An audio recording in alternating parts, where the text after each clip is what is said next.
contando historia, retomando la temática de los ferrocarriles, esa historia tan cara al sentimiento de los argentinos y que pareciera mentira, fue una historia tan breve en el transcurso del tiempo que parece mentira, valga la redundancia, hoy sea historia. Recordábamos que en 1857 se inició la historia del ferrocarril argentino con el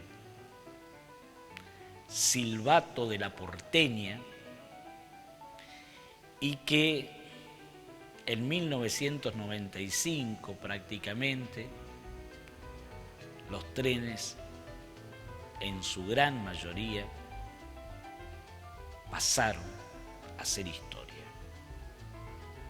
Nada en el tiempo. Si tomamos en cuenta y causa realmente estupor, cuanto menos, que en el mundo casi todos los grandes trazados, los grandes ramales, los grandes proyectos se hicieron realidad y nuestro país no fue la excepción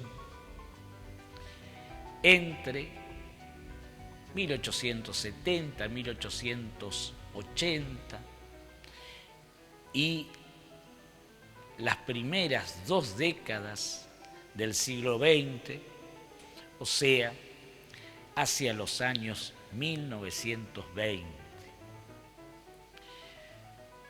Leyendo sobre la magna obra del denominado tren transiberiano, cuya historia se remonta hacia fines del siglo XIX e inicios del siglo XX, y que unió, pero aquí sigue uniendo, puntos tan distantes como Moscú, Vladivostok, a orillas del mar del Japón, Pekín, la Mongolia, porque el transiberiano une sus ramales con el transmogoliano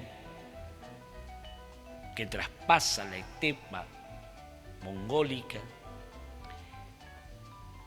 y el transmachuriano que traspasa la Manchuria. Esos territorios para nosotros prácticamente de leyenda, recorridos apenas con las viejas lecturas de infancia de las novelas de Julio Verne. Pero ese tren de 9.200 y tanto de kilómetros sigue en pleno funcionamiento y transporta el 30% de la producción rusa. Pasa 8 grados, 8 distintos usos horarios y tiene un transporte realmente asombroso. El mismo experimento lo hizo Estados Unidos de Norteamérica uniendo las vastas extensiones que se encuentran entre el Océano Atlántico y el Océano Pacífico. de océano a océano, los Estados Unidos a través del ferrocarril unieron y colonizaron su territorio. Y fue el tren el medio civilizatorio y de real materialización de esa gran nación del norte de nuestra América. Y leyendo, auscultando la historia de nuestros trenes en la República Argentina, nos encontramos con la asombrosa construcción del ramal 25 del ferrocarril argentino, que cuenta con la originalidad de poseer el tramo más recto de vías del mundo, que une la capital de Formosa, en la provincia de Formosa, Argentina, con la localidad de Embarcación, en Salta, al noroeste argentino.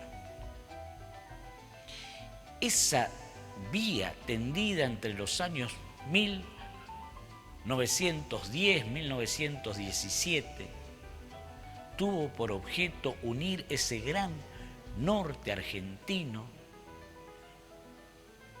prácticamente sirviendo de nexo entre el río Paraná, el Paraguay y la lejana Bolivia, y de allí al Pacífico por el norte argentino, boliviano, chileno.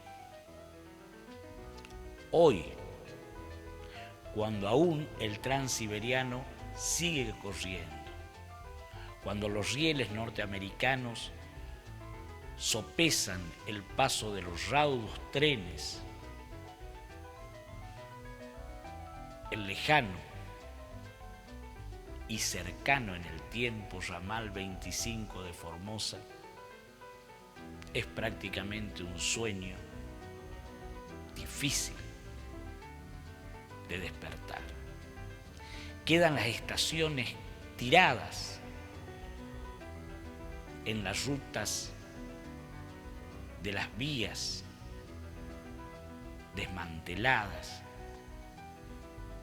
en la recta paralela a la después construida Ruta 81. Pueblos como Ibarreta, la misma Embarcación, Estanislao del Campo, 213, todos pueblos que florecieron al costado del ferrocarril tienen sus estaciones lánguidas, muertas, sin movimiento alguna, aletargados en el tiempo. ¿Qué hablar sino del tren patagónico y del tren del fin del mundo? Argentina contó con el tren más austral del mundo. Cuando en 1884 el primer gobierno de Julio Argentino Roca decide la instalación en Ushuaia de la cárcel modelo más confín del mundo, luego se establece allí un ferrocarril para el traslado de la leña para la caldera del penal modelo y el traslado de la mercancía, piedras para la construcción y demás enseres necesarios que unían la lejana Ushuaia con el penal ubicado en sus adyacencias. Ese penal, que fue construido siguiendo los parámetros de esas cárceles que buscaban tener un lugar confinado para los reclusos y presos. Esa experiencia duró desde 1884 hasta 1949.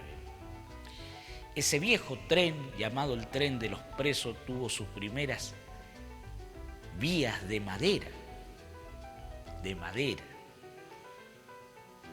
con una angosta trocha. Sirvió de transporte y construcción entre Ushuaia y el Penal. Hoy, desde 1994, se lo usa como tren turístico y sigue siendo el tren más austral del mundo.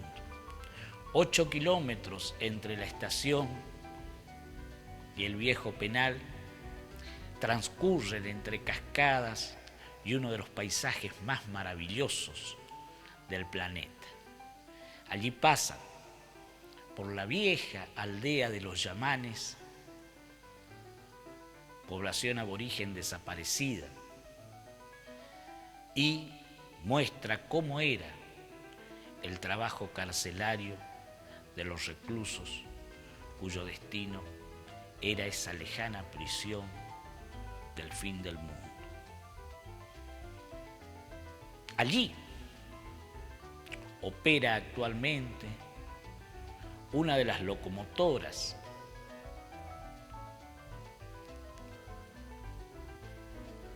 que transcurrió las vías del ferrocarril económico correntino. Vendida como chatarra, fue comprada como tal, acondicionada adecuadamente y hoy presta el servicio del tren del fin del mundo. Y aludimos de esta manera y nos entramos en lo que en la historia de Corrientes es una hoja tan corta de vida, con apenas 70 contados mal años de transcurridos días de ferrocarril del llamado ferrocarril económico correntino. Experiencia que se inició en 1897 para servir de nexo entre el llamado Ingenio Primer Correntino, ubicado en las cercanías de la localidad de Santa Ana de los Huácaras, para sacar principalmente la producción de caña de azúcar. Ese ferrocarril después extendió sus ramales, comenzó con su kilómetro cero en la estación ubicada frente a la Plaza Libertad, hoy sede del Ministerio de Agricultura, Ganadería y Comercio de la provincia de Corrientes. Una estación de una construcción bella, de un hermoso estilo arquitectónico, daba partida a este pequeño ferrocarril, que fue así en una suerte de intrincada historia, extendiendo sus cortos ramales hasta pasar por Santa Ana, Lomas de Vallejo, San Luis del Palmar, Caacatí y llegar hasta Mburucuyá, su punto más distante. Parece mentira, pero el promedio de velocidad de ese tren, llamado el trencito, afectuosamente por los correntinos, era de 7 kilómetros por hora. Se tardaban, con suerte, 25 horas, un día y una hora más, para unir el trayecto Corrientes-Mburucuyá. Estaciones olvidadas, Erliska, que lleva el nombre de ese ingeniero, gerente del banco francés, que tuvo bajo su responsabilidad la extensión de las vías en la zona de San Luis del Palmar, Murucuyá. Dodero, Boya, Puisollé, Lomas de Vallejo, son prácticamente puntos olvidados de rieles que están siendo y fueron y son desmantelados diariamente. Por eso es una historia, hasta podríamos decir, de desidia. Ver hoy en Santa Ana de los Guácaras los trastos de lo que fue una locomotora y de lo que fueron sus vagones construidos en Corrientes. Muchos de ellos hablan de una historia deshecha. Pensar simplemente en que cuando terminaba o se daba por caída una licitación, se ordenaba el desmantelamiento de los rieles es cuanto menos pavoroso. Hay un proyecto desde el 2012 de restablecer como tren turístico el viejo trencito llamado de Santa Ana. Aún hoy esta ilusión es historia. Pero pensemos y añoremos ese recorrido, para lo cual los invito a transitar las vías del viejo ferrocarril económico correntino, que hacia 1949 pasó a formar parte de lo que fue el ferrocarril General Urquiza, porque cuando el teniente general Juan Domingo Perón se hizo cargo del gobierno en 1946, tuvo como uno de sus fines la nacionalización de los ferrocarriles y un organigrama que incluyera en un plan nacional a los ferrocarriles provinciales. Así, todos los ferrocarriles ubicados a lo largo y a lo ancho de la patria fueron designados dentro de 5 o 6 grandes ramales que llevaban el nombre de próceres históricos argentinos. De allí el ferrocarril General Belgrano, ferrocarril Sarmiento, ferrocarril Mitre, ferrocarril Avellaneda, ferrocarril Roca, ferrocarril General Urquiza, que era el encargado de cruzar la Mesopotamia. Y antes de ir a esa lectura de un viaje imaginario que fue realidad en el tren económico correntino, quisiera referir a esa gran obra, porque parece que en la historia argentina se va desmantelando lo que se construye, que fue la unión de la Mesopotamia con el país a través de las grandes obras de las cuales el ferrocarril tuvo una trascendencia histórica unionista. Las grandes obras que unieron al ferrocarril o con el ferrocarril la Mesopotamia con el resto del país fueron el viaducto fabuloso denominado Zárate Brazo Largo, construido a comienzos de la década de 1970, que importó la construcción de esos puentes ferrocamineros. Va corriendo el viaducto para los autos y paralelo el viaducto para los trenes. Antes de esta construcción para que el ferrocarril traspusiera la Mesopotamia hacia la gran urbe bonaerense o al puerto de Zárate para desovar allí su producción, se usaba lo que se llamaba el ferry boat, esos grandes transbordadores férreos, navieros, donde se subían las locomotoras, los vagones y transponían de esta manera el gran río Paraná en su rama del Paraná-Guazú. ¿Y qué decir del puente que une Paso de los Libres con Uruguayana? El puente Agustín P. Justo, también ferrocaminero, que permitió en la década del 40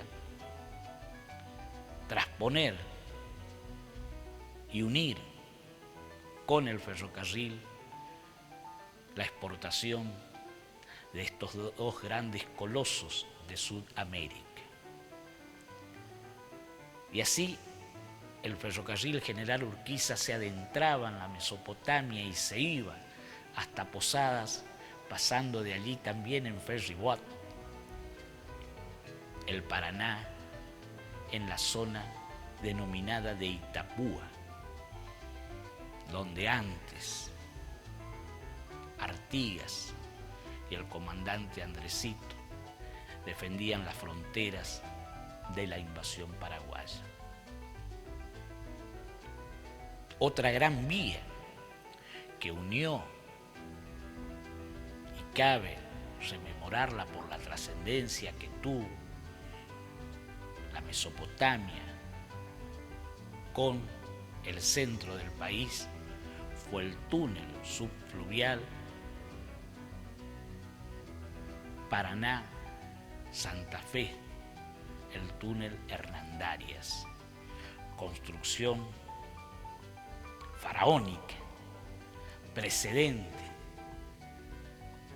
del que pasa bajo el Canal de la Mancha y une actualmente Francia con Gran Bretaña, por donde, cabe referir, pasa uno de los trenes más veloces del mundo. Es cuanto menos triste exponer la historia del ferrocarril en nuestro país. Pensar y ver el estado de las vías, el estado de las estaciones en la provincia de Corrientes, en las viejas vías que trasponían la zona de la costa del Uruguay, pasando por esa gran estación de Montecaseros, Paso de los Libres, Yapeyú, Santo Tomé, para llegar a la colorada tierra misionera, ver al costado de las vías, aún tendidos, los hilos de hierro que llevaban la transmisión de las señales del telégrafo, causa una sensación de desamparo. Ese anhelo de Juan Bautista Alberdi, ese eslogan de que el ferrocarril serviría más que las leyes para unir el desierto, quedó en la historia,